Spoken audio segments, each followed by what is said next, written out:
네, 수요일장 이슈를 살펴보는 미증시 인사이트. 오늘 이 시간 LNS 홀딩스 김선영 대표와 함께하도록 하겠습니다. 대표님 어서 오세요. 맞습니다.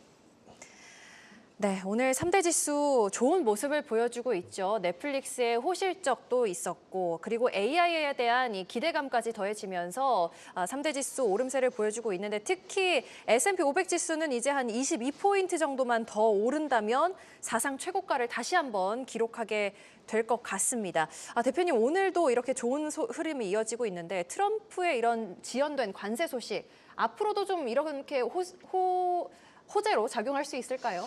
저도 사실은 첫날 뭘 다 부을 줄 알았거든요. 근데 이제 첫날 붙지 않고 오히려 각 국가별로 대응을 하는 거 보니까 확실히 트럼프가 1기 때보다 좀 똑똑해진 느낌이 좀 있다라는 그런 생각이 좀 들긴 듭니다. 어쨌든 전 세계 증시에 그래도 그나마 좀 안정적인 분위기를 가져다 주고 있는 것 같은데 그렇다 하더라도 그 사이에 이제 좀 뭔가 강한 어필을 할 만한 거 있으면 계속 이제 어필을 하면서 이제 뭔가 딜을 이제 슬슬 시작할 것 같기 때문에 일단 앞으로 변동성은 좀 지속이 될 수 있다라는 걸 우리가 일단 좀 감안을 하고 들어갈 필요가 있을 것 같습니다. 그리고 우리가 다음 주는 잘 아시겠죠? 우리나라는 휴장이에요. 근데 그 사이에 이제 미국이 계속 이제 장이 진행이 되는데 과연 이 우리나라 휴장 기간 동안 미국이 어떤 정도의 흐름을 나타낼지에 따라 가지고 우리나라 그 휴장 끝나고 나서 명절 끝나고 나서 그 다음 주에 분위기가 좀 달라질 수 있을 것 같다라는 그런 생각이 좀 들고 전반적으로 지금 봤을 때 미장이 하방 쪽으로 변동성이 커질 가능성보다는 오히려 좀 지금 현재 상황 혹은 이제 조금 더 이제 상방 쪽으로 이제 변동성이 좀 나오면서 주가 흐름은 좀 안정적이지 않을까라 판단되고 있어가지고 그냥 그대로 투자를 잘 이용하시면 될 것 같습니다. 네, 오늘 확실히 기술주들의 이런 상승이 좀 두드러지는 장 초반 흐름을 저희가 확인을 할 수가 있고 말씀드리는 순간 나스닥도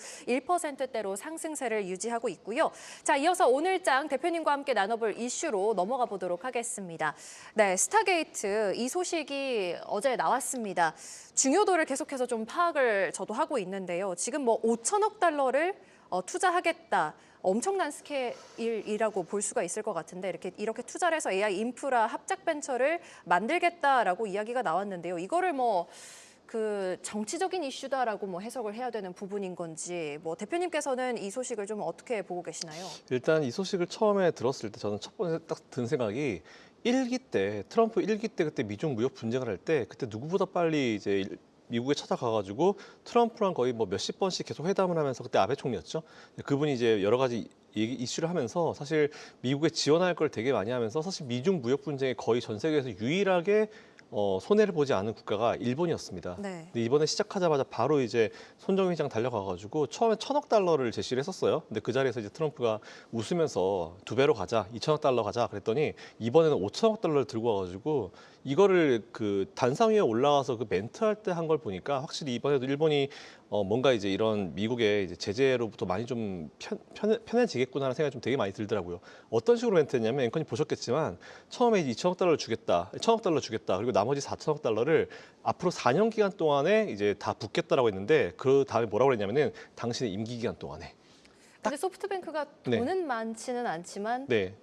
사실 네. ARM 지분을 많이 갖고 있다 이렇게 볼 수는 맞아요. 있잖아요. 그리고 이제 펀딩할 수 있는 그런 충분한 어떤 이제 힘이 있기 때문에 사실 저는 이제 4년 정도의 그 정도 금액이면은 이제 소프트뱅크 입장에서는 뭐 불가능해 보이는 수치 같아 보이지는 않아요. 근데 어쨌든 뭐 이게 중요한 포인트가 뭐냐면 첫 번째 일본은 확실히 또 이번에 미중 무역 분쟁이 또 발생하게 된다라고 하면은 거기서 또 아마 이제 좀 자유로워질 것이다.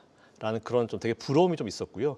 일단 어찌됐건 이제 700조 원입니다. 이게 돈이 어마어마한데 오픈 AI와 오라클과 소프트뱅크로 이어지는 이 세 개 기업이 하나로 700조 규모의 AI 프로젝트죠. 이거를 이제 시행하겠다는 그런 내용이 나왔습니다. 이미 텍사스 쪽에다가 이제 프로젝트를 이제 시행하고 있다는 그런 내용이 같이 좀 나왔고요.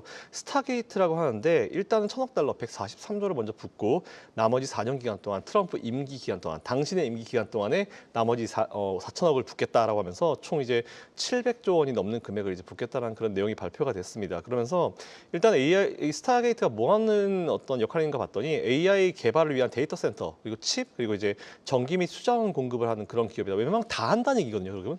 어쨌든 이렇게 되면은 딱 들었던 생각이 확실히 이쪽으로 우리나라 기업이 좀 수주를 받을 수도 있겠구나라는 그런 생각이 좀 사실 좀 들었었고 이 소식 때문에 뭐 오라클 급등했고 뭐 소프트뱅크도 오늘 뭐 일본 증시에서 급등했고 이제 뭐 사실 오픈 AI는 상장사가 아니기 때문에 뭐 좀 다른 얘기로 갈 수 있을 것 같은데 어쨌든 소폭 이상으로 좀 다 상승하는 모습을 좀 보였습니다. 그래서 이제 확실히 이번에 지금 2기에 들어오면서 이제 1기 때도 그랬지만 이 기술 패권 전쟁이 사실 중국과 미국이 이제 사실 정말 대놓고 이제 경쟁을 하게 돼 있어요. 물론 경쟁이 안 되죠. 사실 지금 이제 미국이 압도적으로 강하고 그리고 이제 중국을 많이 제재를 한 상황이기 때문에 그런 상황인데 어쨌든 이런 것까지 투자를 하면서 확실히 AI 쪽에는 중국한테 단 하나도 넘겨줄 생각이 없다라는 그런 의도로 좀 해석할 필요가 좀 있을 것 같습니다.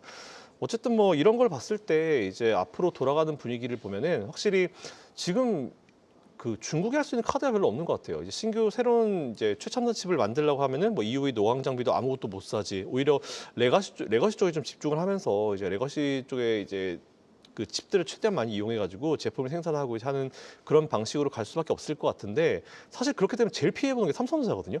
왜냐하면 삼성전자가 이제 아시겠지만 HBM 제일 최신형 쪽으로는 기술이 안 돼서 못 가요. 근데 오히려 그렇기 때문에 이제 레거시 쪽에서 매출을 만들어내서 일단 버티자, 당장의 어떤 실적을 그렇죠. 보이면서 버티자라고 했는데 뭐 그건 이제 삼성의 누군가의 어떤 잘못된 경영 판단으로 인해서 이제 이런 사태가 벌어졌는데 지금 최근에 이제 아시겠지만 미국이 중국을 제재한다는 얘기도 나오고 그리고 이제 이런 이슈까지 나와버리게 되면은 중국은 오히려 더 레거시 쪽에 집중을 할 수밖에 없을 것 같아요. 이에 따라서 또 창신 메모리 같은 곳이 또 메모리 만들어가지고 더 싸게 들어오게 되면은 진짜 삼성전자 큰일 날 수 있거든요. 그러니까 이런 상황에서 삼성이 유일하게 좀 살아날 수 있는 방법은 어쨌든 빨리 수요를 올려가지고 HBM 쪽으로 넘어가서 이제 엔비디아 쪽에 매출을 만들어내는 게 지금 삼성은 진짜 제일 좋은 상황이다라는 부분을 일단 체크하시면 될 것 같습니다.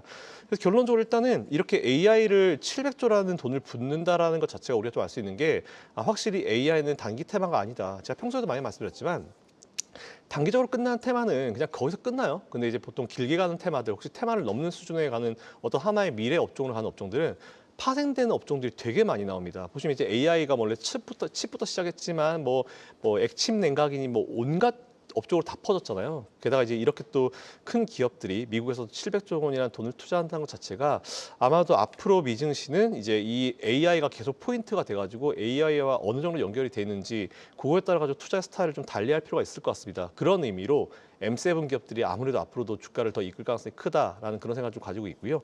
그리고 AI가 기본이 되게 되면은 최근에 또 이제 로봇 관련주들도 또 되게 많이 좋은 흐름을 보이고 또 관심을 많이 가지고 있잖아요. 우리나라 내에서도 마찬가지고. 그래서 일단 그쪽 라인들을 또 관심을 가져보시면 좋을 것 같은데 사실 저는 AI가 이렇게 핫한 메인 테마가 되는 게 좋다라고 생각하는데 그 이유가 뭐냐면은 파생되는 테마가 정말 많이 나와요. 그 얘기는 우리가 사실은 여러 군데 투자를 할 수 있다는 그런 의미로 받아들이시면 되거든요. 그렇기 때문에 일단은 AI가 당분간은 미국 시장을 포함해서 전 세계 시장을 먹여 살리겠구나. 그러면은 우리나라가 이제 AI와 연결될 수 있는 기업이 어디 있을까? 일단 SK 하이닉스가 뭐 제일 우리가 생각할 수 있겠죠. 엔비디아 쪽에 칩을 유일하게 공급하고 있는 업체이기 때문에 일단 엔비디아 쪽에 투자도 이제 계속 진행이 될 것이고 그리고 SK하이닉스에 대한 투자도 진행될 수 있을 것 같다 이렇게 생각합니다. 지금 소식에 뭐 ARM 홀딩스도 지금 15%대로 급등을 연출해내고 있는데 이 소식에 누가 가장 큰 수혜를 보고 있는 것인가 이런 좀 궁금증도 생기고요. 뭐 앞서서 투자에 대해서도 이야기를 해주셨지만 AI 투자에 대해서 투자자분들에게는 어떤 의미를 가져가는지도 궁금하거든요.